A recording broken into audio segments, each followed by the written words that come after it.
चलिए शुरू करते हैं। Topic physical properties of matter, यानी कि जो पदार्थ है जिसे हम द्रव्य भी हिंदी में बोल सकते हैं, उसके क्या क्या गुण हो सकते हैं। ठीक है, सबसे पहले हम जानने की कोशिश करते हैं कि पदार्थ है क्या, मैटर क्या है, यानी कि मैटर जो पदार्थ है वह क्या है। ठीक है, मैटर, यदि हम पदार्थ की बात करें तो पदार्थ उसे बोलते हैं जिसका कुछ ना कुछ क्या होता है, द्रव्यमान होता है, और जो कुछ ना कुछ आयतन को ग्रहण कर सकती है। जिस भी चीज में, जिस भी वस्तु में ये सारी चीजें होंगी उसको हम क्या बोल सकते हैं, पदार्थ बोल सकते हैं। ठीक है, यानी कि मास और वॉल्यूम दो चीजें यदि होती हैं तो उसे हम पदार्थ बोल सकते हैं। जैसा कि हम जानते हैं पदार्थ की तीन अवस्थाएं होती हैं। वह सॉलिड हो सकता है, वह लिक्विड हो सकता है, वह गैस हो सकता है, यानी कि ठोस हो सकता है, द्रव हो सकता है, और गैस हो सकता है। ठीक है, यदि हम ठोस की बात करें तो ठोस का आकार और आयतन दोनों क्या होता है, निश्चित होता है। शेप एंड साइज दोनों क्या होता है, फिक्स्ड होता है, वो बदलता नहीं है। यदि हम द्रव की बात करें तो द्रव में जो शेप है वो बदल सकता है, जो आकार है वह बदल सकता है। द्रव का जो आकार है वो निर्भर करता है कि उसको हम किस बर्तन में रख रहे हैं। जिस भी बर्तन में उसको रखेंगे वह द्रव उस बर्तन का आकार ले लेगा। यदि हम आयतन की बात करें तो द्रव द्रव का आयतन क्या होगा, फिक्स होगा। द्रव का आयतन यानी कि द्रव का जो साइज है वो नहीं बदलेगा। ठीक है, यदि हम गैस की बात करें तो गैस में दोनों ही चीजें क्या होती हैं, बदलती हैं। उसका आयतन भी फिक्स नहीं होगा, उसका आकार भी फिक्स नहीं होगा, यानी कि शेप भी फिक्स नहीं होगी और साइज भी फिक्स नहीं होगी। यदि हम स्ट्रक्चर को समझने की कोशिश करें कि क्या क्या स्ट्रक्चर हो सकता है, जैसे यदि हम बात करें सॉलिड की, जैसे सॉलिड बना दिया, सॉलिड, तो सॉलिड में बहुत सारे क्या होंगे, मॉलिक्यूल्स होंगे, मॉलिक्यूल्स होंगे, मॉलिक्यूल्स हो गए। ठीक, उन मॉलिक्यूल्स के बीच क्या होगा, डिस्टेंस होगा। ठीक, तो यह जो डिस्टेंस है मॉलिक्यूल के बीच, वह सॉलिड में क्या होगी, मैक्सिमम होगी। सॉलिड में मैक्सिमम होगी। और जो गैस है उस गैस में क्या होगी, मिनिमम होगी। ठीक है, यानी कि जिन जिन मॉलिक्यूल से वस्तुएं बन सकती हैं, पदार्थ बन सकता है, उन मॉलिक्यूल्स को देखेंगे। यदि मॉलिक्यूल्स के बीच का गैप कम से कम है तो क्या होगा, सॉलिड होगा। थोड़ा उससे ज्यादा है तो क्या हो जाएगा, द्रव हो जाएगा। और यदि सबसे ज्यादा हो गया तो क्या होगी, गैस हो जाएगी। ठीक है, अब यदि हम इससे जुड़े गुणों की बात करें कि सॉलिड किन किन गुणों को धारण कर सकता है, लिक्विड किन किन गुणों को धारण कर सकता है, और गैस किन किन गुणों को धारण कर सकता है। ठीक है, तो जैसे यदि हम बात करें सॉलिड, तो सॉलिड की एक प्रॉपर्टी होती है जिसको हम बोल सकते हैं इलास्टिसिटी, यानी कि सॉलिड किस प्रॉपर्टी को धारण कर सकता है, इलास्टिसिटी को।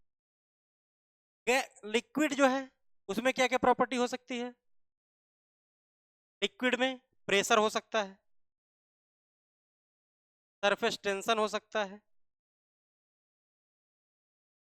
प्रेशर हो सकता है, सरफेस टेंशन हो सकता है, सरफेस टेंशन हो सकता है। ठीक है, गैस की बात करें तो गैस में भी प्रेशर हो सकता है। ये सारी प्रॉपर्टी इन इन मैटर्स के रूपों की हो सकती है। ठीक है, यदि हम एक एक करके देखने की कोशिश करें, सबसे पहले यदि हम बात करें इलास्टिसिटी की, इलास्टिसिटी का हिंदी होता है प्रत्यास्थता, प्रत्यास्थता, प्रत्यास्थता। ठीक है, का मतलब क्या है, इलास्टिसिटी का मतलब क्या है, जैसे यदि हम बात करें, जैसे हम कोई स्प्रिंग लें, उस स्प्रिंग को स्ट्रेच करें, उस स्प्रिंग को खींच के उसकी लंबाई बढ़ाने की कोशिश करें, तो हमको पता है कि जब ही हम उसको बढ़ाना छोड़ देंगे, यानी कि जब हम फोर्स को हटा देंगे, तो स्प्रिंग क्या करेगी, स्प्रिंग अपने ओरिजिनल शेप में लौटने की कोशिश करेगी। ठीक है, तो स्प्रिंग का यही गुण जो उसे क्या कर रहा है, अपने वापस अवस्था में लाने की कोशिश कर रहा है, इसी गुण को हम क्या कर सकते हैं, प्रत्यास्थता या इलास्टिसिटी। ठीक है, यानी कि स्प्रिंग को हमने स्ट्रेच किया और जब हमने बल हटा दिया तो स्ट्रिंग के अंदर का या फिर स्प्रिंग के अंदर का वह गुण, जिस गुण ने क्या किया, उसको वापस लाने की कोशिश की, उसी गुण को हम क्या बोल सकते हैं, इलास्टिसिटी। ठीक है, तो इसको हम लिख सकते हैं, it is a tendency of it is a tendency of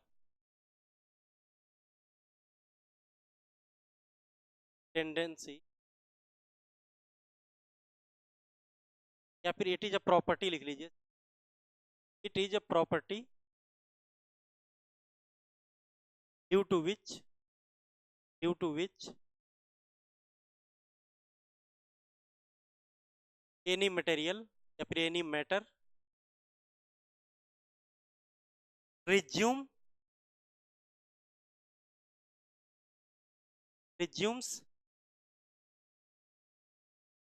its original state. ठीक है, यदि हम बात करें स्ट्रेस की, तो स्ट्रेस का एक फार्मूला हम लिख लेंगे कि स्ट्रेस को हम डिफाइन करते हैं, स्ट्रेस को फोर्स अपॉन ए। ठीक है, यानी कि बल अपॉन क्षेत्रफल। ठीक है, force per unit area is called stress. Okay, यदि हम इसके यूनिट की बात करें तो हमको पता है कि फोर्स का यूनिट क्या होता है, न्यूटन, और एरिया का यूनिट क्या होगा, मीटर स्क्वायर। तो यदि हम इसके यूनिट की बात कर लें तो इसका यूनिट क्या होगा, न्यूटन अपॉन मीटर स्क्वायर या फिर न्यूटन मीटर -2। क्या हो गया, स्ट्रेस। यदि हम नेक्स्ट टर्म की बात करें स्ट्रेन की, तो स्ट्रेन का मतलब क्या है, जैसा कि अभी हमने देखा था कि स्प्रिंग को हम स्ट्रेच कर रहे थे, स्प्रिंग को हम खींच रहे थे। तो जब हम स्प्रिंग को खींचेंगे, जैसे लेते हैं एग्जांपल, मान लीजिए स्प्रिंग है एल लेंथ की, इसको हमने थोड़ा सा खींच दिया, तो खींचने के बाद ये यहाँ पहुंच गया और इसकी लेंथ थोड़ी सी चेंज हो गई, बढ़ गई, और डेल्टा एल हो गया, डेल्टा एल, और ये ओरिजिनल लेंथ है। ठीक है, यानी कि स्प्रिंग को जब हमने खींचा था तो उसकी लंबाई थोड़ी सी बढ़ गई थी और उस वृद्धि को हमने लिख दिया डेल्टा एल। ठीक है, तो स्ट्रेन जो होता है क्या है, इन्हीं दोनों का रेशियो है, इन्हीं दोनों का अनुपात है, यानी कि चेंज इन लेंथ, जो लेंथ में बदलाव आया है उसको किससे डिवाइड कर देंगे, उसके ओरिजिनल लेंथ से। तो जब इन दोनों का अनुपात निकालेंगे, यानी कि change in length upon original length, change in length और ओरिजिनल लंबाई का जब हम अनुपात निकालेंगे, इसी को हम क्या बोल सकते हैं, स्ट्रेन। यानी कि स्ट्रेन इक्वल टू हो जाएगा change in length, change in length upon original length, upon original. ठीक है, या इसी को हम कर सकते हैं डेल्टा एल अपॉन एल। और चूंकि हमको पता है कि ऊपर भी यूनिट क्या होगा, ऊपर भी लंबाई है और नीचे भी लंबाई है, ऊपर भी इकाई क्या होगी, मीटर, और नीचे भी इकाई क्या होगी, मीटर। तो यदि हम मीटर अपॉन मीटर कर देंगे तो क्या हो जाएगा, ये रेशियो है कट जाएगा, तो क्या आ जाएगा, यूनिट लेस। इसका यूनिट क्या होता है, नहीं होता है, नो, इसका यूनिट नहीं है, या इसको क्या बोल सकते हैं, यूनिट। ठीक है, तो स्ट्रेन क्या है, स्ट्रेन प्रॉपर्टी है पदार्थ की। ठीक है, और स्ट्रेन यूनिट लेस होता है, और स्ट्रेन का फार्मूला क्या बनेगा, change in length upon original length. यदि हम एक बात करें हुक्स लॉ की, तो हुक ने ये बोला था कि कभी भी यदि हम किसी वायर को स्ट्रेच कर रहे हैं, उसकी लंबाई को बढ़ा रहे हैं, या फिर उसको कंप्रेस कर रहे हैं यानी कि उसकी लंबाई को घटा रहे हैं, ठीक है, इन दोनों ही परिस्थितियों में क्या होगा, उसके लंबाई में परिवर्तन आएगा, उसके लेंथ में चेंज होगा, चेंज इन लेंथ होगी। तो उन्होंने ये बोला था कि जो स्ट्रेन है, और हमको पता है कि जब भी लेंथ में चेंज होगा तो उस मटेरियल में क्या होगा, स्ट्रेन डेवलप हो जाएगा। और स्ट्रेन तभी डेवलप होगा जब हमने उस पर कोई स्ट्रेस लगाया है। तो हुक ने बोला था कि जो स्ट्रेस है वो किसके समानुपाती होगी, स्ट्रेन के। यानी कि जो स्ट्रेस है, स्ट्रेस वो प्रोपोर्शनल होगी स्ट्रेन के। ठीक। और हमको पता है कि जब भी प्रोपोर्शनलिटी हटती है तो हम क्या लिख सकते हैं, कोई कांस्टेंट लिख सकते हैं। यहाँ पे इस कांस्टेंट को ई लिख सकते हैं, ई इंटू स्ट्रेन। ई की वैल्यू क्या आ जाएगी, स्ट्रेस अपॉन स्ट्रेस अपॉन, ठीक है। और इसी ई को हम बोलते हैं coefficient of elasticity, coefficient of coefficient of elasticity, ठीक है। कोफिशिएंट ऑफ इलास्टिसिटी यानी कि प्रत्यास्थता का गुणांक, ठीक है। यदि हम इसके यूनिट की बात करें तो हमको पता है कि स्ट्रेस अपॉन स्ट्रेन है फार्मूला। स्ट्रेस का यूनिट क्या होता है, न्यूटन मीटर माइनस 2। और स्ट्रेन का यूनिट क्या होता है, स्ट्रेन यूनिट लेस होती है। तो स्ट्रेस का यूनिट न्यूटन मीटर माइनस 2 और स्ट्रेन यूनिट लेस है, तो दोनों का यदि अनुपात निकालेंगे, दोनों को एक दूसरे से डिवाइड करेंगे, तो कोई भी हमारा जो ई है उसका यूनिट क्या आ जाएगा, जो स्ट्रेस का यूनिट, यानी कि इसका यूनिट क्या होगा, जो स्ट्रेस का यूनिट है। और स्ट्रेस का यूनिट क्या था, न्यूटन मीटर माइनस 2। यदि हम एक और टर्म की बात करें, यंग्स मॉडुलस ऑफ इलास्टिसिटी, तो एक और साइंटिस्ट आते हैं, एक और वैज्ञानिक आते हैं जिनका नाम है यंग। तो इन्होंने भी कुछ ऐसा ही बताया था और इनका भी वही कहना है कि जो स्ट्रेस और स्ट्रेन का अनुपात होता है उसको एक और नियतांक बोल सकते हैं, एक और कांस्टेंट बोल सकते हैं, और इस कांस्टेंट का नाम इन्होंने दे दिया यंग्स मॉडुलस ऑफ इलास्टिसिटी, ठीक है। तो यहाँ पे वाई क्या है, Young's modulus of elasticity, Young's modulus of elasticity, elasticity. और इसके यूनिट की बात करें तो ऑब्वियस सी बात है, इसका भी यूनिट वही होगा, न्यूटन मीटर, ठीक।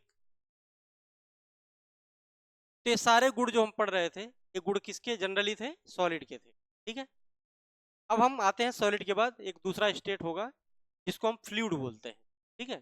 फ्लूइड का मीनिंग क्या होता है, फ्लूइड का मीनिंग क्या, फ्लूइड का मीनिंग होता है which can flow, which can flow. यानी कि कोई भी चीज जो कि फ्लो कर सकती है, जो कि बह सकती है, उसको हम क्या बोल सकते हैं, फ्लूइड बोल सकते हैं। तो हमको पता है कि लिक्विड भी बह सकता है और गैस भी बह सकता है, तो दोनों को हम क्या बोल सकते हैं, फ्लूइड। यानी कि फ्लूइड के उदाहरण की बात करें तो फ्लूइड में दोनों आ जाएंगे, यानी कि फ्लूइड में दोनों आ जाएंगे, लिक्विड भी आ जाएगा और गैस भी आ जाएगा, ठीक है। तो फ्लड मैकेनिक्स का मतलब होता है कि हम फ्लूइड को पढ़ेंगे और मैकेनिक्स का मतलब होता है उसके मोशन को और उसके रेस्ट को पढ़ेंगे, ठीक है। क्योंकि द्रव या फिर गैस यानी कि जो फ्लूइड है वो रुका हुआ भी हो सकता है, वो मोशन में भी हो सकता है। तो दोनों से एसोसिएटेड प्रॉपर्टी होंगी, दोनों से एसोसिएटेड टर्म्स होंगे, उनको हम फ्लड मैकेनिक्स में पढ़ते हैं।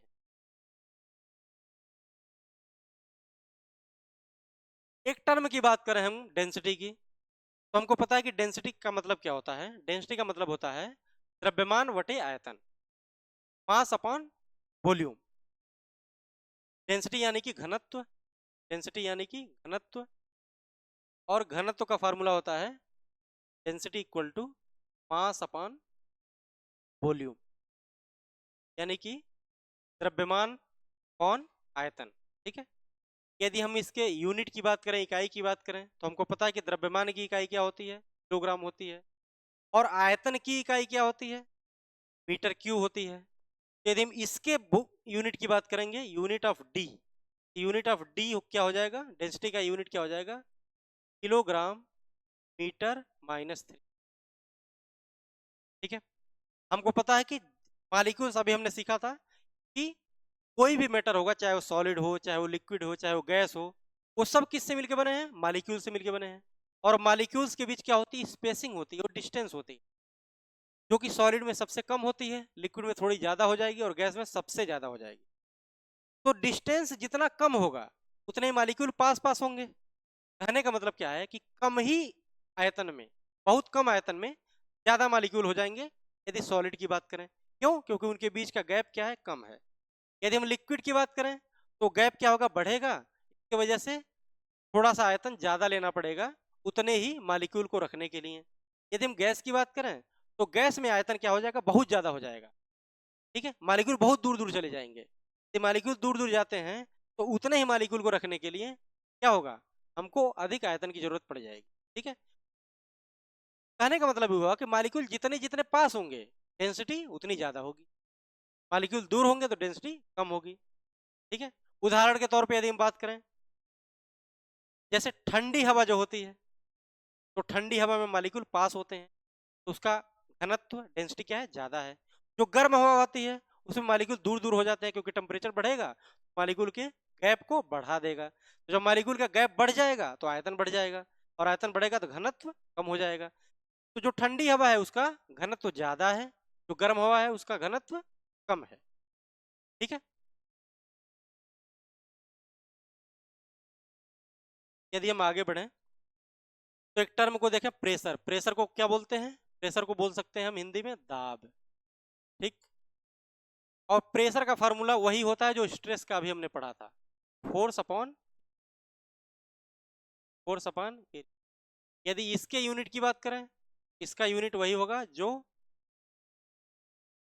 स्ट्रेस का आया था। लेकिन ये ध्यान देना है कि जो प्रत्यास्थता है वो जनरली सॉलिड से रिलेटेड है, और प्रेशर किसी से भी रिलेटेड हो सकती है। ठीक है, सॉलिड में भी हो सकता है, गैस में भी हो सकता है, लिक्विड में भी हो सकता है, प्रेशर किसी में भी हो सकता है। ठीक है, इसके कई सारे यूनिट्स होते हैं। एक तो यही है न्यूटन मीटर -2, क्योंकि एक साइंटिस्ट ने बताया था इसको, पास्कल ने, इसलिए पास्कल भी इसका एक यूनिट है। ठीक है, एक यूनिट और होता है जिसे हम बार बोल सकते हैं। ये सब यूनिट्स है, यूनिट्स बार। एक यूनिट होता है एटीएम या फिर atmospheric pressure, atmospheric pressure, pressure. ठीक है, एटीएम। ये सारे यूनिट किसके हैं, सारे यूनिट दाब के हैं, प्रेशर के हैं।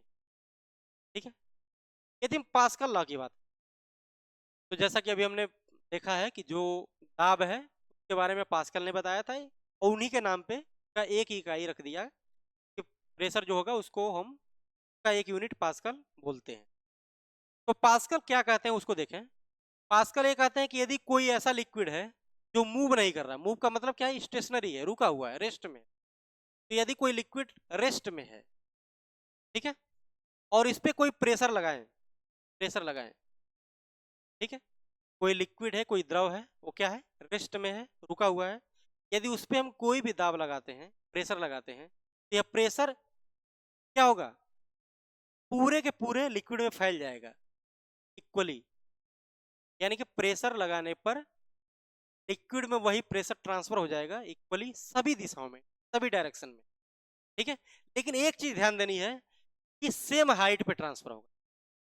ठीक है, यानी कि कोई यदि लिक्विड है, कोई यदि द्रव है, ठीक है, वो रेस्ट अवस्था में रखा है, उसमें जब भी हम प्रेशर लगाएंगे यह प्रेशर समान हाइट पे समान वैल्यू देगा, हाइट नहीं बदलेंगे, दाब उतना ही रहेगा, चाहे कहीं भी लगाया हो। यानी कि यहाँ पे प्रेशर लगाया तो इस पूरे के पूरे हाइट पे इक्वली क्या होगा, डिस्ट्रीब्यूट होगा।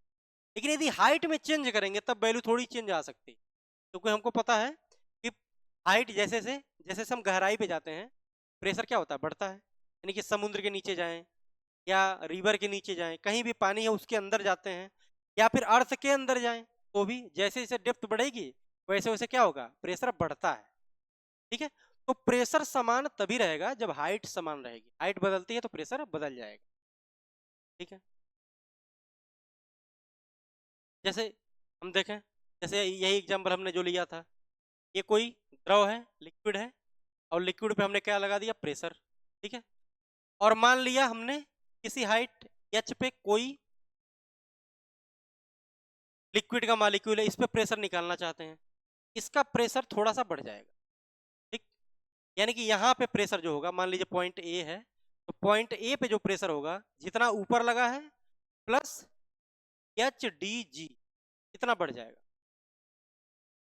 ठीक है, जो भी प्रेशर लग रहा है उससे थोड़ा सा वैल्यू बढ़ जाएगा, और कितना बढ़ेगा, डी जी एच या एच डी जी जोड़ देंगे उतना वैल्यू क्या होगा, बढ़ जाएगा।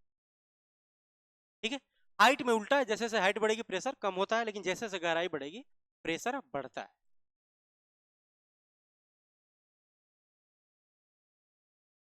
अब यदि हम टर्म की बात करें जिसका हिंदी होगा उत्प्लावकता या फिर उत्प्लावन, उत्प्लावन, उत्प्लावन। ठीक है, इसका मीनिंग क्या है, यदि हम कोई भी ऑब्जेक्ट लेते हैं और उस ऑब्जेक्ट को किसी लिक्विड में डाल दें, जैसे हमने कोई भी ऑब्जेक्ट लिया उसको पानी में डाल दिया, यदि हम पानी में डाल देंगे तो लिक्विड क्या होगी, उस पर बल लगाएगी। ठीक है, किस डायरेक्शन में, ऊपर की तरफ, ताकि वो ऊपर चला जाए। ठीक है, कहने का मतलब है इसकी को यदि डायग्राम से समझने की कोशिश करें, तो यदि हमने ये लिक्विड है, लिक्विड में कोई सॉलिड डाल दिया तो सॉलिड पे एक बल लगेगा ऊपर की तरफ। ठीक, हमको एक चीज तो पहले से पता है कि कोई भी वस्तु है उस पर एक बल तो हमेशा लगता है, कौन सा, ग्रेविटेशनल फोर्स, या उसी को वेट बोल सकते हैं। और एक फोर्स पानी लगाएगी जिसको बोल सकते हैं एफ, ले लीजिए, एफ का मतलब बायंसी फोर्स। का मीनिंग क्या हुआ कि यदि हम लिक्विड में किसी सॉलिड को डाल दें या कोई भी चीज डालते हैं तो लिक्विड उस पर अपोजिट डायरेक्शन में, उसके भार के अपोजिट डायरेक्शन में एक फोर्स लगाती है। इस फोर्स का नाम क्या होता है, बॉयंट्स फोर्स, या उसी को क्या बोलते हैं, up thrust force. Up thrust इसलिए क्योंकि ऊपर की तरफ लग रहा है। ठीक है, यानी कि यह जो एफ होगा, इसी एफ का नाम क्या हो जाएगा, इसी एफ का नाम हो जाएगा बायंट्स फोर्स या फिर अप थ्रस्ट फोर्स। यानी कि बायंसी जो है, उत्प्लावन जो है, वह एक फिनोमिनन है, वह एक कॉन्सेप्ट है। वह कॉन्सेप्ट क्या है, वो क्या अवधारणा है, वह यह अवधारणा है कि जब भी हम किसी वस्तु को किसी लिक्विड में डालते हैं, ठीक है, तो उस वस्तु पर लिक्विड बल लगाती है और यह बल ऊपर की दिशा में लगेगा। ठीक है, और उसी बल का नाम हम बोल सकते हैं उत्प्लावन बल, या उसी को क्या बोल सकते हैं हम, अपथ्रस्ट फोर्स, क्योंकि ये ऊपर की तरफ लग रहा है।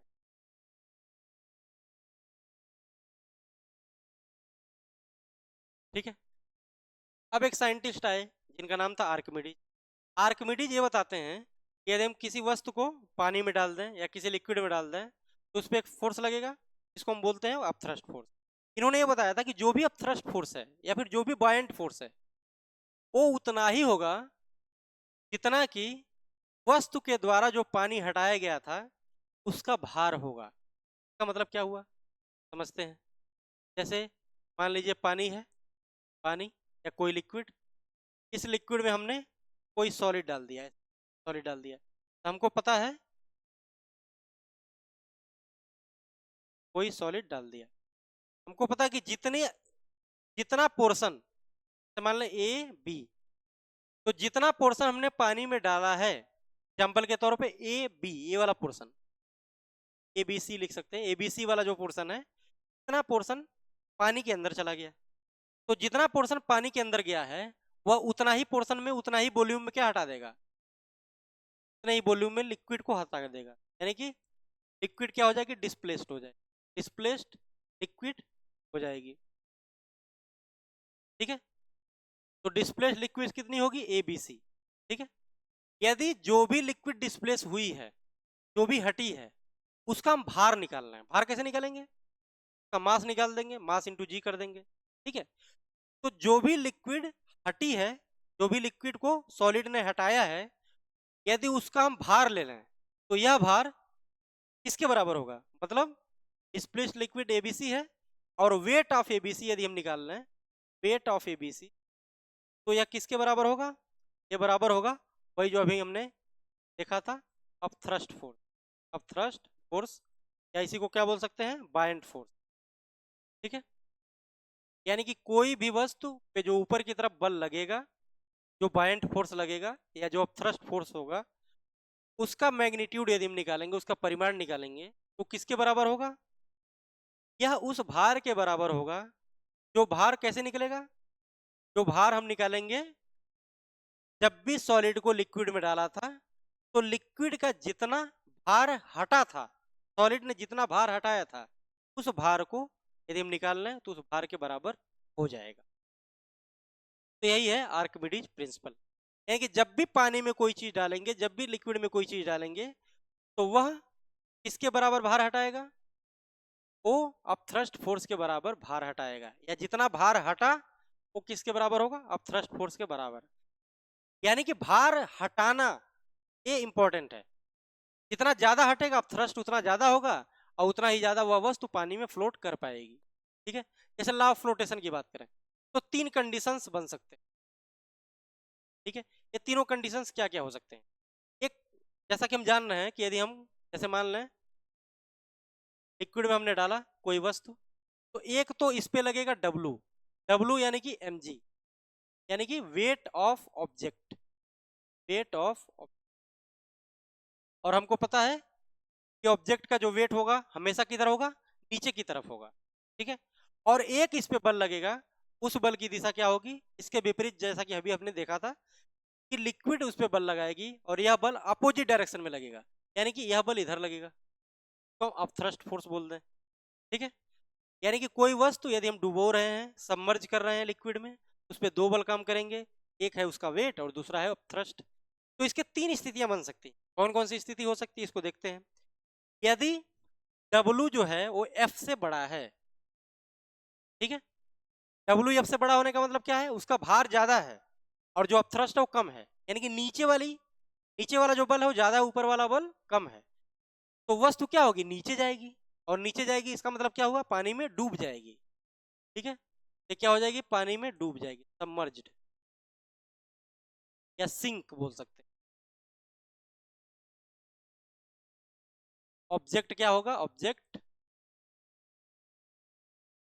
इज सिंक्ड, ऑब्जेक्ट डूब जाएगा। ठीक, दूसरा कंडीशन क्या हो सकता है? कि डब्ल्यू एफ के बराबर है। ठीक है, तो डब्ल्यू यदि एफ के बराबर है तो ऑब्वियस बात क्या है? फ्लोट करेगी। ठीक है, ये क्या करेगी? फ्लोट करेगी, क्योंकि दोनों फोर्स बैलेंस हो गए। ठीक है, और यदि डब्ल्यू एफ एफ बड़ा हो गया, एफ यानी कि ऊपर वाला फोर्स बड़ा हो गया, नीचे वाला फोर्स कम हो गया, तो ऑब्वियस सी बात है कि जो वस्तु है उसको ऊपर की तरफ पुल मिलेगा और वस्तु ऊपर की तरफ बढ़ती जाएगी। यानी वस्तु किधर चली जाएगी? सरफेस की तरफ, यानी कि object moves towards surface, surface. यदि हम दो फोर्सेस की बात करें, एक को कोहेसिव बोलते हैं, एक को एडहेसिव बोलते हैं। ठीक है, जैसा कि अभी हमने देखा था कि कोई भी पदार्थ है, कोई भी वस्तु है, कोई भी मैटर है, तो वो कई सारे मॉलिक्यूल से मिलकर बना है। ठीक है, तो जैसे हम बात करें, जैसे मान लीजिए एक पदार्थ ए है और ए कई सारे मॉलिक्यूल से बना है, इनके मॉलिक्यूल को लेट्स नाम एम ए दे देते हैं। एक ऑब्जेक्ट बी है, बी है, इसमें बहुत सारे मॉलिक्यूल्स हैं और इनका नाम हम दे देते हैं एम बी। ठीक, ओके, तो जो ए के मॉलिक्यूल्स हैं, ये आपस में एक दूसरे पे फोर्स लगाएंगे, अट्रैक्टिव फोर्स, अट्रैक्शन लगाएंगे। साथ ही साथ यदि इन दोनों को पास रखा जाए तो ए वाला बी पे भी फोर्स लगाएगा, क्योंकि हमको पता है कि जब भी मास होता है ना, तो मास हमेशा ग्रेविटेशनल फोर्स लगाता है। जब भी दो मॉलिक्यूल या दो मैटर पास पास रहेंगे तो उनके बीच ग्रेविटेशनल फोर्स लगेगा, तो दोनों एक दूसरे के प्रति क्या हो जाएंगे? आकर्षित होंगे। तो एक ही वस्तु के मॉलिक्यूल भी आपस में आकर्षित होंगे और अलग अलग वस्तुओं के मॉलिक्यूल भी आपस में आकर्षित होंगे, यानी कि ए के अंदर भी बल लगेगा, ए और बी के अंदर भी बल लगेगा और बी के मॉलिक्यूल्स के अंदर भी बल लगेगा। ठीक है, समझ पाए? यानी कि एक ही वस्तु के मॉलिक्यूल्स जितने हैं आपस में बल लगाएंगे और अलग अलग जो मैटर है, अलग अलग जो वस्तु हैं, उनके अलग अलग मॉलिक्यूल भी आपस में क्या लगाएंगे? बल लगाएंगे। ठीक है, तो यदि हम कोहेसिव फोर्स की बात करें, जिसे हम बोलते हैं ससंजक बल, ससंजक बल, ससंजक बल, इसमें क्या होता है, यदि एक ही वस्तु के मॉलिक्यूल आपस में बल लगाएं, इनको बोलते हैं हम कोहेसिव फोर्स। यानी कि attraction between, attraction between between between molecules of, molecules of same matter या सेम ऑब्जेक्ट लिख सकते, ठीक। जैसे पानी है, तो पानी के मॉलिक्यूल जो बल लगा रहे हैं आपस में, ऑयल है तो ऑयल के मॉलिक्यूल आपस में बल लगा रहे हैं, ठीक है। एडहेसिव का मतलब, एडहेसिव जैसा कि हम जानते हैं, एडहेसिव का मतलब, एडहेशन का मतलब चिपकना होता है। जैसे गोंद है किसी वस्तु में चिपक जाती, ठीक है। तो गोंद अलग वस्तु है, और मान लीजिए वो लकड़ी में चिपक रही है तो लकड़ी अलग वस्तु है। तो गोंद के जो मॉलिक्यूल्स हैं वो लकड़ी के मॉलिक्यूल को क्या करेंगे, आकर्षित करेंगे, उसको चिपकाने की कोशिश करेंगे। तो यह जो बल है उसको क्या बोलते हैं, एडहेसिव फोर्स।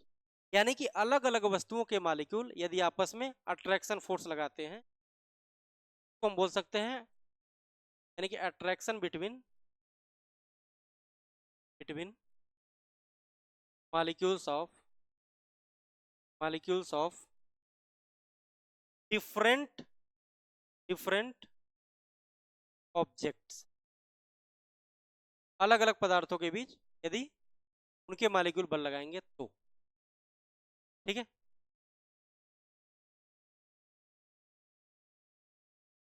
इसके एक एग्जांपल को समझते हैं, हमारा और क्लियर हो जाएगा, ठीक है। जैसे मान लीजिए ये कोई ऑयल है, ऑयल है, ऑयल, और ऑयल पे हमने पानी डाल दिया, ऑयल पे हमने पानी ऐसे गिरा रहा है, ठीक है। तो होता क्या है, वाटर के मॉलिक्यूल आपस में क्या लगाएंगे, कोहेसिव फोर्स, वाटर है, कोहेसिव फोर्स। ऑयल के मॉलिक्यूल आपस में क्या लगाएंगे, कोहेसिव फोर्स। लेकिन वाटर के मॉलिक्यूल ऑयल के साथ क्या लगाएंगे, एडहेसिव फोर्स, एडहेसिव, ठीक, सही है। तो यदि हमने पानी को डाला है ऑयल में, ठीक है, तो ये तीन स्थितियां बनेंगी ही बनेंगी, यानी कि ऑयल ऑयल के बीच कोहेसिव, वाटर वाटर के बीच कोहेसिव, और वाटर और ऑयल के बीच क्या होगा, एडहेसिव, ठीक है। तो होगा क्या कि जो वाटर वाटर का जो कोहेसिव है वो वाटर ऑयल के एडहेसिव से ज्यादा होगा। यानी कि वाटर के मॉलिक्यूल आपस में ज्यादा बल लगाएंगे इन कंपेयर टू वाटर के मॉलिक्यूल और ऑयल के मॉलिक्यूल जो अट्रैक्शन आपस में लगाएंगे। कहने का मतलब यह है कि वाटर का मॉलिक्यूल चिपकना नहीं चाहेगा ऑयल के मॉलिक्यूल से, वाटर के मॉलिक्यूल आपस में चिपकना चाहेंगे, लेकिन वाटर का मॉलिक्यूल ऑयल के मॉलिक्यूल से चिपकना नहीं चाहेगा। तो वाटर क्या होगा, आपस में ही चिपक जाएगा, और जब आपस में चिपकेगा अट्रैक्शन फोर्स मैक्सिमम होगा, और जब भी अट्रैक्शन फोर्स मैक्सिमम होता है तो मॉलिक्यूल पास पास आते हैं, और जब मॉलिक्यूल पास पास आएंगे तो अपने शेप को कम से कम करने की कोशिश करेंगे, साइज को कम से कम करने की कोशिश करेंगे, और इसी घटना को हम बोलते हैं सरफेस टेंशन। समझ में आया, इसका मीनिंग क्या है कि ऑयल और वाटर के बीच जो फोर्स लग रहा था वो एडहेसिव था, ऑयल ऑयल के बीच जो लग रहा था वो कोहेसिव था, वाटर वाटर के बीच जो लग रहा था वो भी कोहेसिव था। तो वाटर वाटर के बीच, यानी कि वाटर के सारे मॉलिक्यूल आपस में जो फोर्स लगा रहे हैं वो कोहेसिव है, ऑयल के सारे मॉलिक्यूल आपस में जो फोर्स लगा रहे हैं वो भी कोहेसिव है, और वाटर के मॉलिक्यूल ऑयल के मॉलिक्यूल से जो आपस में अट्रैक्शन रखेंगे, जो फोर्स लगाएंगे, वो क्या है, एडहेसिव है। तो यदि हम वाटर को डाल रहे हैं ऑयल में, तो वाटर वाटर के बीच जो कोहेशन है, जो ससंजक बल है, वो वाटर और ऑयल के बीच एडहेसिव फोर्स से ज्यादा हो जाएगा।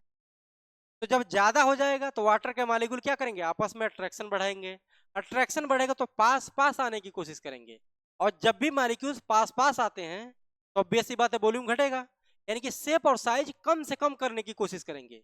और यदि कोई भी मैटर है, कोई भी वस्तु है, अपने शेप और साइज को कम से कम करने की कोशिश करे तो क्या बनाएगी, स्फेयर, क्या बन जाएगा? स्फेयर, गोला, इसे हम क्या बोल सकते हैं? ड्रॉप बोल सकते हैं। तो हमने देखा होगा कि जब भी हम पानी को तेल में डाल दें, ऑयल में डाल दें, तो क्या हो जाती है? गोले गोले बन जाते हैं, पानी के ड्रॉप्स बन जाते हैं। तो उसका रीजन यही है। यदि हम आगे एक प्रॉपर्टी की बात करें, सरफेस टेंशन, जिसका हिंदी हो सकता है पृष्ठ तनाव। पृष्ठ तनाव,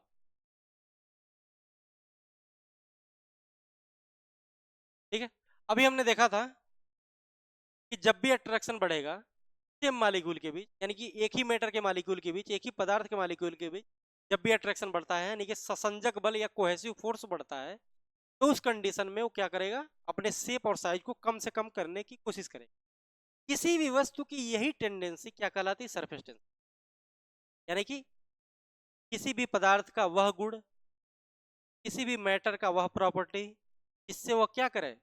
जिससे वह अपने शेप को, अपने साइज को कम से कम करने की कोशिश करे, आयतन को कम से कम करने की कोशिश करे, उसी को क्या बोल सकते हैं? उसी प्रॉपर्टी को, उसी गुण को, पदार्थ का क्या बोलते हैं? Surface tension.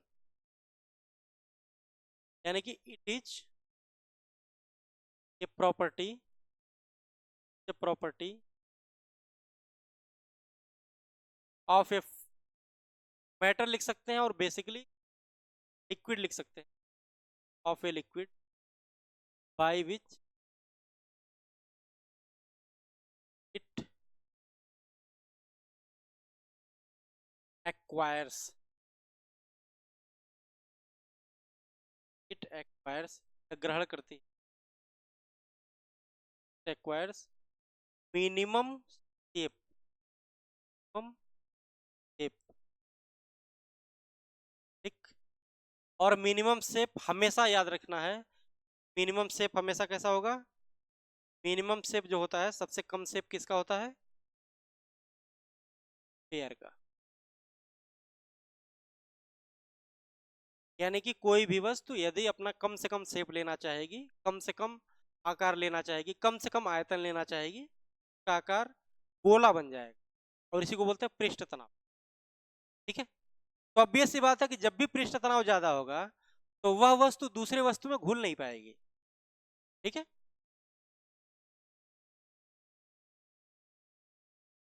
यानी कि सॉरी, एडहेसिव फोर्स जो होगा वो कम से कम होगा यदि सरफेस टेंशन ज्यादा है तो, ठीक है। कैपिलरिटी, कैपिलरिटी का हिंदी होता है केशिकत्व, केशिक, ठीक है। इसका मीनिंग क्या है? तो जैसा कि हमने देखा है कि जैसे मान लीजिए कोई लालटेन हो या लैंप हो, जल रहा हो, ठीक है। तो हमको पता है कि जो लैंप है, तो लैंप में मान लीजिए उसकी बत्ती है, और ये हो गया ऑयल वाला पोर्शन, ऑयल।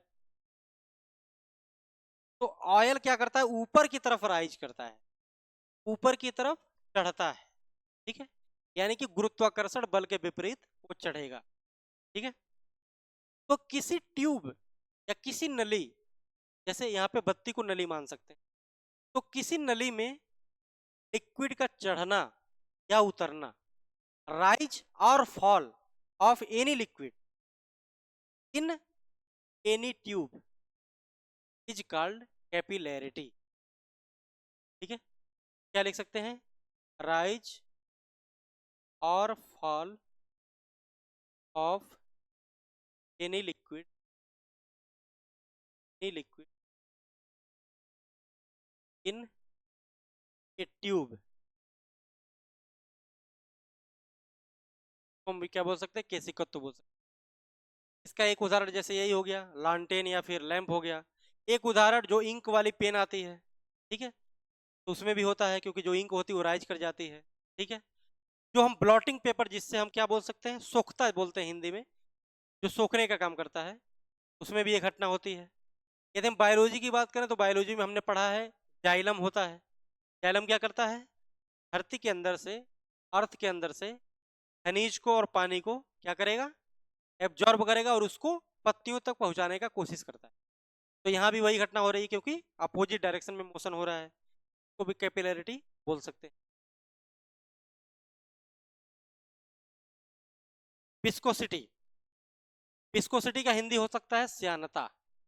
श्यानता, श्यानता का मतलब क्या होता है कि जैसे हम उदाहरण के तौर पे बात करें, जैसे लिक्विड, जैसे हम कोई लिक्विड लेना, जैसे मान लीजिए पानी गिर गया सरफेस पे, तो पानी, ऐसा नहीं कि पानी हमेशा बढ़ता जाएगा, हमेशा बहता जाएगा। हमको पता है कि पानी एक दूरी तक बढ़ेगा फिर जाके रुक जाए, ठीक है। तो ये क्यों रुक गया, क्यों नहीं बहता चला गया? इसलिए ऐसा हुआ क्योंकि एक गुण था उस पानी के अंदर या उस द्रव के अंदर जो कि उसके गति का विरोध कर रहा था, ठीक है। यानी कि पानी बह रहा था, पानी गति कर रहा था, उसी से संबंधित उसके विपरीत दिशा में एक गुण काम कर रहा था। जो गुण क्या कर रहा था, उसके प्रवाह को या उसके बहाव को रोकने का कोशिश कर रहा था। यही जो गुण है उस द्रव का, उस पानी का, उसी को हम क्या बोल सकते हैं, श्यानता, ठीक है। एक तरीके से फ्रिक्शन है, जैसे फ्रिक्शन क्या करता है, कोई भी वस्तु यदि मोशन कर रही है उस मोशन का अपोज करता है, तो यही चीज ये भी है। लेकिन ये फ्रिक्शन किसके अंदर है, ये ध्यान देना है, लिक्विड के लेयर के बीच। जैसे मान लीजिए यही पानी है, तो पानी के कई सारे लेयर बना सकते हैं, ठीक है। तो पानी के लेयर के रिलेटिव मोशन का अपोज करता है, देखिए it opposes relative motion between, relative motion layers of fluid, layers of fluid. Fluid का मतलब दोनों हो सकता है, यानी कि लिक्विड भी हो सकता है और गैस भी हो सकता है, ठीक है। यदि हम फ्लूइड की बात करें, द्रव की बात करें, तो द्रव दो प्रकार के हो सकते हैं, ठीक है। एक ऐसे द्रव होते हैं कि जिसपे हम बल लगाएंगे तो उसके आयतन में परिवर्तन आ जाएगा, जिसमें प्रेशर बढ़ाने पे उसके वॉल्यूम में चेंज आ सकता है, ठीक है। जैसे कि गैस होता है, उसको हम बोलते हैं कंप्रेसिव फ्लूइड, ठीक है, जिसको हम दबा सकते हैं, इसके वॉल्यूम में चेंज कर सकते हैं, ठीक है। और एक होता है इनकम्प्रेसिव, जैसे एयर है, ठीक है। एयर को हम क्या कर सकते हैं, दबा सकते हैं, दबाने से उसका आयतन बदल जाएगा, ठीक है। एक दूसरे फ्लूइड हैं जिन पे यदि हम दबाव बढ़ाएं, प्रेशर बढ़ाएं, तो उनके आयतन में कोई परिवर्तन नहीं, का वॉल्यूम समान बना रहेगा, रिमेन्स अनचेंज्ड रहेगा, ठीक है। तो इस फ्लूइड को क्या बोल सकते हैं, इनकम्प्रेसिव, ठीक है। और उसका उदाहरण क्या हो सकता है, जैसे कि हम वाटर जानते हैं, और कोई लिक्विड ले सकते हैं। जो लिक्विड होता है वो जनरली इनकम्प्रेसिव होता है, ठीक है। तो कंप्रेसिव फ्लूइड का मतलब होता है volume changes when pressure is changed, pressure is, यदि हम प्रेशर को बदल दें वॉल्यूम बदल जाएगा। जैसे जैसे मान लीजिए गैस है, गैस, ये पिस्टन है, और इस पिस्टन पे हमने फोर्स बढ़ा दिया या प्रेशर बढ़ा दिया, तो जैसे जैसे प्रेशर बढ़ाएंगे तो पिस्टन क्या होगा, नीचे आने लगेगा, तो पता है पिस्टन नीचे आने लगेगा। और गैस कहीं उड़ी तो है नहीं, तो गैस इतने ही दूर में अपने आप को सीमेंट लेगी, ठीक है। यानी कि गैस का आयतन क्या हो गया, कम हो गया। लेकिन यदि पानी रहती तब ऐसा नहीं होता, पिस्टन को दबाते पानी नहीं दबता, ठीक है, बल्कि पानी का प्रेशर बढ़ जाता, और बढ़ जाने से क्या हो सकता था, इसमें लीकेज हो जाती, यदि कमजोर रहता टूट जाता, ठीक है। तो इसका एग्जाम्पल हम क्या ले सकते हैं, क्या एग्जाम्पल ले सकते हैं, गैस। इनकम्प्रेसिव का मतलब volume doesn't change, volume volume doesn't change, doesn't change, doesn't change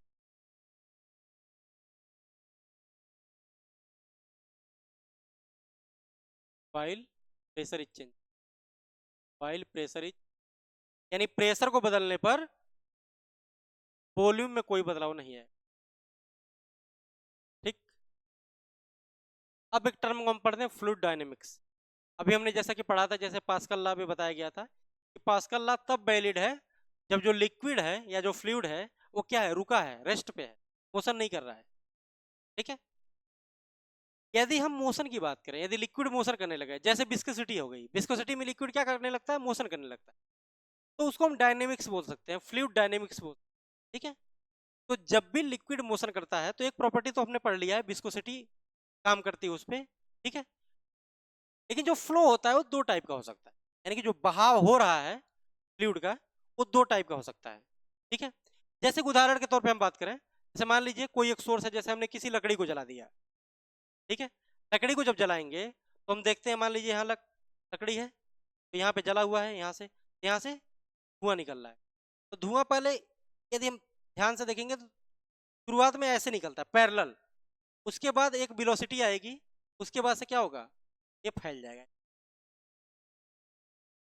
ठीक। तो जब तक फ्लूइड के जितने लेयर्स हैं वो पैरेलल होंगे, तब तक उसकी स्पीड को क्या बोलेंगे, हम स्ट्रीम लाइन बोलेंगे। यदि उसके लेयर्स आपस में पैरेलल नहीं रहे तो उसका नाम क्या हो जाएगा, उस फ्लो का नाम हो जाता है टर्बुलेंट फ्लो, ठीक है। यानी स्ट्रीम लाइन फ्लो की यदि हम बात करें तो यह फ्लूइड का मोशन है जिसमें फ्लूइड के जितने लेयर्स होंगे सारे लेयर्स आपस में पैरेलल होंगे, ठीक है। और पैरेलल होने के साथ साथ हमको ये पता है कि यदि कोई चीज पैरेलल है तो आपस में मिलेगी नहीं, यानी कि सारे लेयर्स हमेशा क्या होंगे, एक दूसरे से अलग रहेंगे, मिक्स नहीं होंगे, ठीक है। स्ट्रीम लाइन में ध्यान देना है कि layers of fluid are parallel, पहली बात ये हो गई। दूसरी, they do not they do not mix with mix with, ठीक। यदि हम टर्बुलेंट की बात करें तो टर्बुलेंट का मतलब क्या है, वही इसका उल्टा हो जाएगा, यानी कि layers of fluid are not parallel और दे कैन बी मिक्स, और लेयर क्या हो सकती है, मिक्स हो सकती है, आपस में मिल, ठीक है। तो यदि हम फ्लूइड की बात करें, यदि लिक्विड मोशन कर रहा है या फ्लूइड मोशन कर रहा है तो दो प्रिंसिपल की हम बात करते हैं, तो बोलते हैं प्रिंसिपल ऑफ कंटिन्यूटी। और प्रिंसिपल ऑफ कंटिन्यूटी का मीनिंग क्या है, जैसे मान लीजिए ये कोई पाइप है, पाइप से कोई लिक्विड फ्लो कर, यहाँ पे एरिया A1 है, यहाँ पे एरिया A2 है, यहाँ पे वेलोसिटी V1 है, यहाँ पे वेलोसिटी V2, ठीक। तब ये है एरिया, V है वेलोसिटी, ठीक है। तो कोई भी लिक्विड यदि मोशन कर रही है तो उसका एरिया इंटू वॉल्यूम क्या होता है, सॉरी एरिया इंटू वेलोसिटी क्या होती है, कांस्टेंट। इसी को बोलते हैं प्रिंसिपल ऑफ कंटिन्यूटी। या इसको ऐसे भी लिख सकते हैं A1 V1 equal to A2, ठीक। V को ध्यान देना है, V वॉल्यूम नहीं है, V वेलोसिटी। तो यह हो गया प्रिंसिपल ऑफ कंटिन्यूटी। यदि हम के लास्ट टर्म की बात करें, बर्नौलीज प्रिंसिपल, बर्नौली का प्रिंसिपल क्या कहता है, वही सेम चीज यदि कोई फ्लूइड मोशन में है, मोशन कर रहा है, ठीक है, तो उस कंडीशन में तीन टाइप की एनर्जी उससे संबंधित हो सकती है। एक को बोलते हैं प्रेशर एनर्जी, एक को बोलते हैं काइनेटिक एनर्जी, एक को बोलते हैं पोटेंशियल एनर्जी, ठीक है। तो तीनों एनर्जी को यदि हम वॉल्यूम से डिवाइड कर दें, यह क्या होता है, कांस्टेंट, ठीक है। यानी कि pressure energy, pressure energy plus kinetic energy, kinetic energy plus potential energy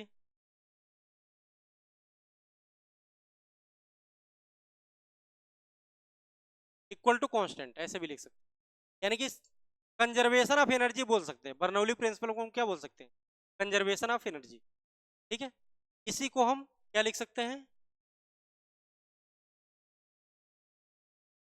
P plus half PV² plus DG equal to constant.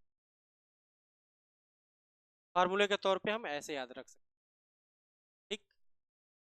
D पे ध्यान देना, D डेंसिटी है, और v क्या है, वेलोसिटी। बाकी हमको h पता है, h हाइट है, और g 9.8 होता है metre per second. Acceleration due to gravity, p क्या है, प्रेशर।